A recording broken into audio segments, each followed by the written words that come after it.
यशोदा मैया ने आज लाला के काजे सुंदर दही भेजी, लेकिन जैसे ही कोई सामग्री ठाकुर जी के पास आती है, ठाकुर जी का भाव है कि पहले श्री जी को निवेदित करते हैं, किशोरी जी को निवेदित करेंगे, अच्छी सामग्री आवेगी, फिर उसके बाद पाते हैं। तो आज जैसे ही वन में भोजन करने के लिए ठाकुर जी गए, तो सबसे ज्यादा भूख लगती है ठाकुर जी के सखा मधुमंगल को। वन में पहुंचने की देरी नहीं होती कि चिल्लाना शुरू कर, लाला भूख लग रही है बहुत जोर से, जल्दी से छाक खोल ले, लाला अभी तो भूख लग रही है, कब पहुंचेंगे हम, कब बैठेंगे, जल्दी खोल ले, अरे मुकुट श्रीदामा की छाक में ते अचार की खुशबू आ रही है, लाला जल्दी खोल ले। ठाकुर जी कहें तो नेक में ही भूख लगी आवे, भोजन को कोई नाम बोल दे, तेरे मुंह में ऐसा पानी आवे, तो सुबह बाल भोग ना करके आयो लाला, इतने चल के आए ना, बात मेरा सबरो भोजन पच गो, मुंह फिर तो भूख लगी आई। तो कई बार ऐसा होता है कि जब बच्चे स्कूल लंच बॉक्स लेके नहीं जाते हैं ना, भूल जाते हैं, या माता जी उठी नहीं सो के, हमारी माता जी तो उठती थी, वो कई बच्चे ऐसे हमारे मित्र आते थे, वो लंच नहीं लेके आते थे, उनसे पूछते क्यों नहीं लेके आए, और मम्मी सो रही थी। मैं तो तुझे किसने तैयार किया, बोले कि पापा ने तैयार करके भेजा। अब पिताजी को रसोई बनानी आती नहीं, मैंने कहा अब तू भोजन कैसे करेगा, बोले कह रहे थे पिताजी की लंच टाइम तक आ जाएगा, तो होता था। फिर लंच टाइम पे वो कोई आते थे नीचे से, टीचर वो तुम्हारा लंच बॉक्स आ गया ले आओ, ऐसा होता था। आप लोगों के संग पता नहीं, हमारे संग तो होता था।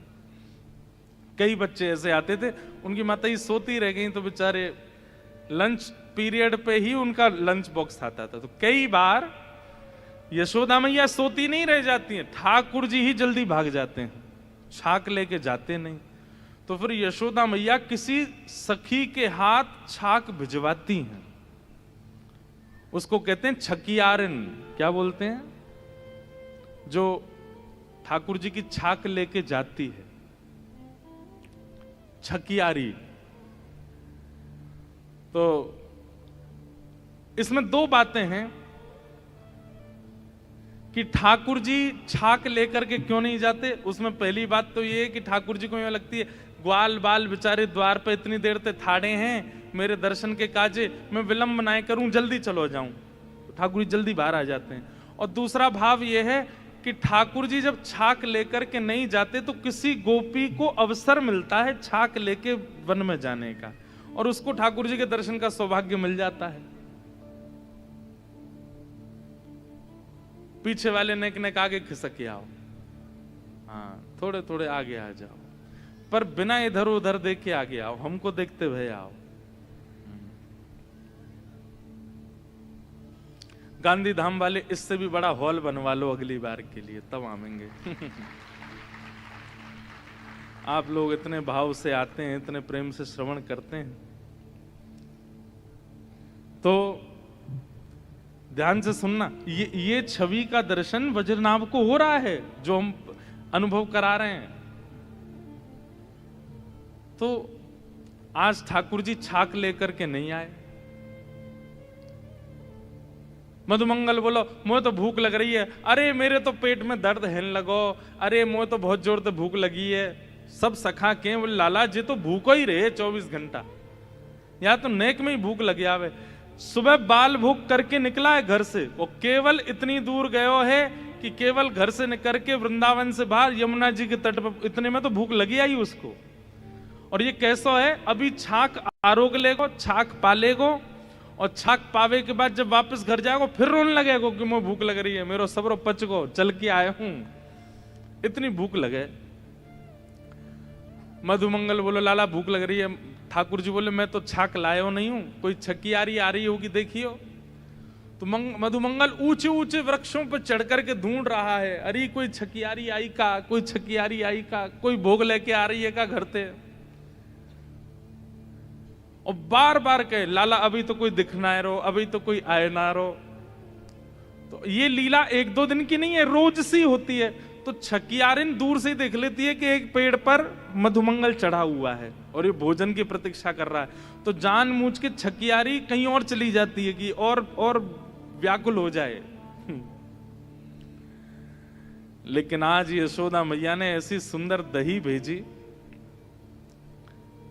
क्योंकि यशोदा मैया को पता रोटी तो ये दूसरे इनके घर की खावे को, मैं कुछ सामग्री भिजवा दूं। वह दही को देख करके ठाकुर जी के मन में इतना सुख आयो। जैसी छकियारी आई, मधुमंगल नीचे आगो, आकर के लड़न लगो, हेरी तो इतनी देर लग गई, इतनी देर लगो करे, हम यहाँ भूखे बिलबिला रहे हैं, भूख लग रही है, लाला बेचारो भूखो बैठो है। ठाकुर जी बोले सांची बोले कर, कोई और भूख ना लगी, यही लग रही है सबसे ज्यादा। लेकिन दही का रूप रंग देखते ही ठाकुर जी बोले ये तो पहले श्री जी को पधरानी चाहिए। और तुरंत मधुमंगल के हाथ से ठाकुर जी ने दही ले ली। बोले सुनो बैठो यहीं पे। बोले लाला कावे हो?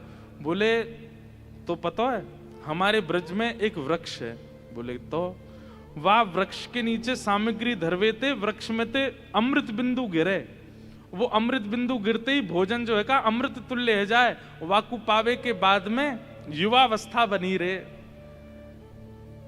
मधुमंगल बोला अच्छा लाला। फिर बोले नेक देर प्रतीक्षा कर, मैं यहां में अमृत बिंदु डलवा के लाऊं। अरे लाला हमारे तो प्राण ही नहीं कर जाएंगे, तू कहां जाएगा? ठाकुर जी बोले तू बैठो रे मैं जा। बोले हम ले चल। बोले ना एक ही व्यक्ति जा सके, ज्यादा जामे तो अमृत ना निकले। अच्छा ठीक है लाला चलो जा।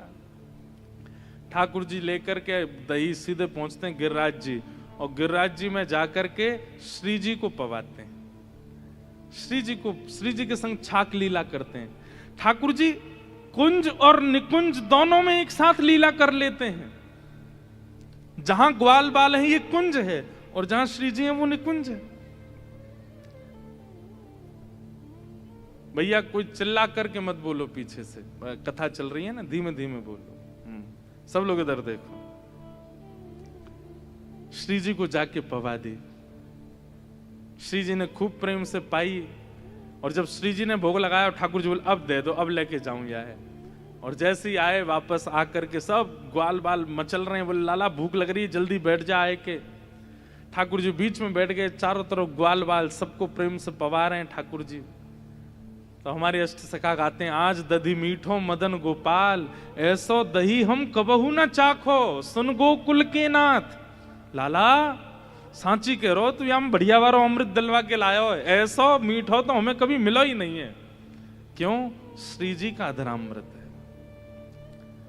आज ठाकुर जी इतने प्रसन्न हो गए कि ये मधुर सामग्री लाकर के देने वाली वो छकियारिन कौन सी है, उसको ढूंढो, क्योंकि उसने श्री जी के अधर से हमारे छाक को पहुंचवा दिया। आज उसको इनाम मिलना चाहिए। तो ठाकुर जी जब लौट करके आए हैं तो उस छकियारिन को ढूंढ रहे हैं। यशोदा मैया से कह रहे मैया आज तेने कौन सी गोपी भेजी छाक लेके? तो मैया बता रही है वो गोपी। तो ठाकुर जी उसके घर गए, और जैसे ही उसके घर गए हैं वज्रनाभ इस लीला का दर्शन कर रहे हैं। ठाकुर जी आज वन में गए, छाक लीला करके वापस आए, और वापस आकर के एक सांवली सखी जो छाक लेकर के गई थी, उससे ठाकुर जी घर जाकर के हृदय लगा रहे हैं। और ये दर्शन किसको हो रहा है? वज्रनाभ को। किस प्रभाव से? धाम दर्शन, और धाम दर्शन करते हुए लीला श्रवण। धाम दर्शन और लीला श्रवण ये दो साधन किए हैं, और इनका परिणाम क्या हुआ कि रूप का अनुभव होने लगा, दिखने लगे ठाकुर जी।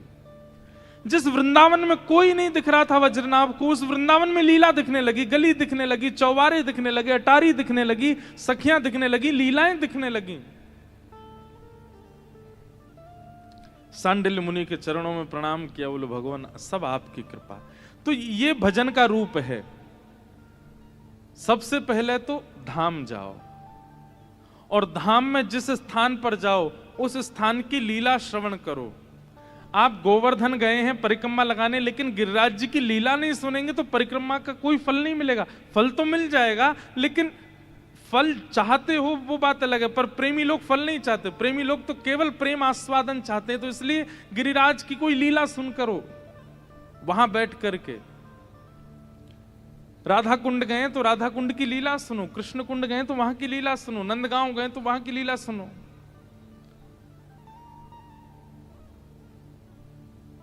अब एक गांव है हमारे ब्रज में पैठा, उस जगह का नाम पैठा।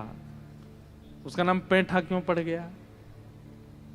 बोले जब भगवान श्री कृष्ण वृंदावन से लीला पूरी करके मथुरा गए तो भगवान का ऐश्वर्य रूप मथुरा चला गया, लेकिन श्री कृष्ण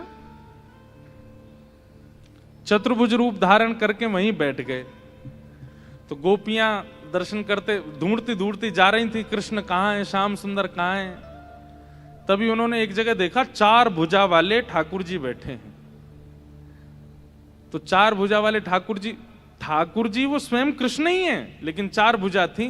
तो 4 भुजा देख करके बोली, अरे कोई देवता बैठो है हमारे ब्रज में, या तो प्रार्थना करके यूं कह दो कि 2 भुजा वालों कन्हैया हमको दे दो। ऐसी उनकी निष्ठा 2 भुज ठाकुर जी में कि 4 भुजा वाले श्याम सुंदर से भी 2 भुजा वाले ठाकुर जी मांग रही हैं, हमारो मुरली वारो श्याम, हमारो मुरली वारो श्याम। चतुर्भुज भगवान बोले मैं ही हूं श्याम सुंदर। तो गोपी कह रही आप नहीं हो। विनवंशी वनमाल कंठिका नहीं पहचानत नाम। अरे 2 भुजा वाले और बिना वंशी के हम पहचाने ही ना ये कौन है, हमारो कन्हैया तो 2 भुजा वारो। तो ये गोपियां रोज जाती थी कहां, बोले चतुर्भुज बैठा, और बैठा बैठा थे वो पैठा, वहां चतुर्भुज भगवान बैठे इसलिए नाम पड़ गया पैठा। अब लीला धाम पर जाकर के जब चिंतन करोगे और नेत्र बंद करके उसका खूब निरध्यासन करोगे तो धीरे धीरे धीरे धीरे धीरे धीरे क्या होगा, उस लीला में विस्तार दिखने लगेगा। और ऐसा भी हो सकता है कि आप किसी तीर्थ में जाओ, वहां की कथा ना पता हो, लेकिन आपके पहुंचते ही वहां की कथा अपने आप आपके चित्त में आने लग जाएगी, अपने आप जागृत होने लग जाएगी। यहां ये लीला हुई होगी, यहां ऐसा कुछ हुआ होगा, दिखने लगा वज्रनाभ को। लेकिन वज्रनाभ, सांडिल्य मुनि बोले अब तुम प्रसन्न हो, अब तुम खुश हो, अब दूसरा काम और करो वज्रनाभ। बोले क्या? अब तुमने ब्रज के धामों का तो उत्थान कर दिया, ब्रज में लीला स्थलियों को तो खोज लिया, अब ब्रज में लोगों को लाओ जो ऐसे रसिक प्रेमी हों, जो ब्रजवासियों के वंशधर हों, उन सबको ब्रज में ला ला के विराजमान करो। लेकिन वज्रनाभ ने कहा कि भगवान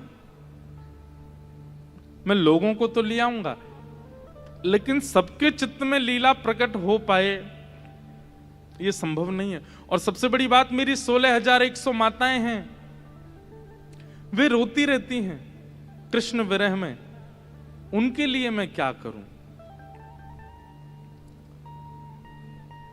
तब सांडिल्य मुनि बोले तो फिर तुम एक काम करो। बोले क्या? ठाकुर जी का एक विग्रह निर्माण करो और एक मंदिर में ठाकुर जी का विग्रह विराजमान करके उनकी आराधना, पूजा, सेवा प्रारंभ करो। जब रूप में ठाकुर जी सामने होंगे तो लीला सुनने में और सुख मिलेगा। तब कहां गए वज्रनाभ? कंस के कारागृह में, जहां भगवान श्री कृष्ण ने जन्म लिया। और कंस के कारागृह में जहां पर ठाकुर जी का प्रादुर्भाव हुआ, उस शिला से 3 रूपों का निर्माण किया,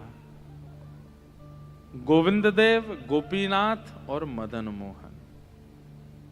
सब लोग इधर देखो, ध्यान से सुनो।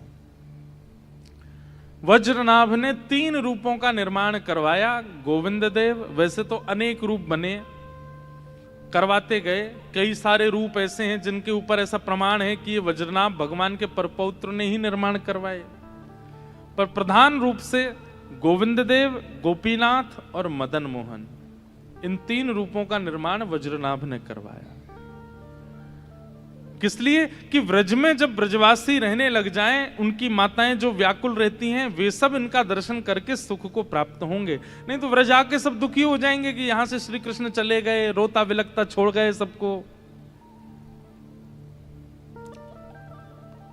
3 रूपों का निर्माण कराया। फिर कालांतर में, भविष्य में ये तीनों रूप भूमिगत हो गए। तब चैतन्य महाप्रभु ने रूप सनातन गोस्वामी से कहा कि वृंदावन में वज्रनाभ भगवान के परपौत्र ने 3 रूप बनवाए थे, गोविंद देव, गोपीनाथ और मदन मोहन, और वो तीनों वृंदावन में भूमिगत हो गए, तुम जाकर के उनको प्रकट करो। तब विहरत निस दिन कुंज गलिन में, ब्रज जन मन सुख धाम। विहरत निस दिन कुंज गलिन में, ब्रज जन मन सुख धाम।